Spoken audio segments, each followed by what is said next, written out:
میرے جو سلمان رشدی کے ویوز ہیں وہ برقع کے داد کے انٹرویو کے اندر میں نے دیے ہوئے ہیں. واحد پاکستان کا لیڈر.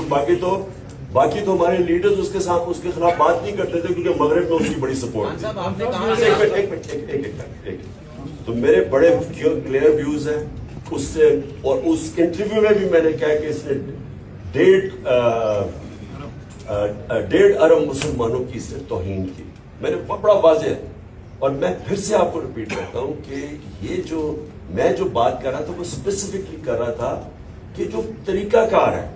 اور میں پھر سے آپ کو کہتا ہوں کہ اگر آپ یہ اس کو الاؤ کر دیں گے, اجازت دے دیں گے, جو سری لنکا کے اندر انہوں نے اس کو فیصلہ کیا کہ یہی اس نے کیا ہے توہین اور ہزاروں نے پکڑے چلا دیا اس کو.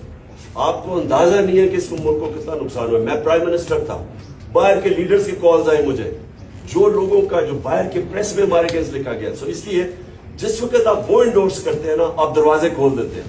کہیں بھی جا کے کوئی فیصلہ کرے جی فلاں نے توہین کیا اس کو مار دیں. اس کے میں صرف پروسیجر کے پوائنٹ تھا. سلمان رشدی میرے خیال میں بہت بڑا فتنہ تھا. میرے بڑے اس کے اوپر کلیئر ویوز ہیں.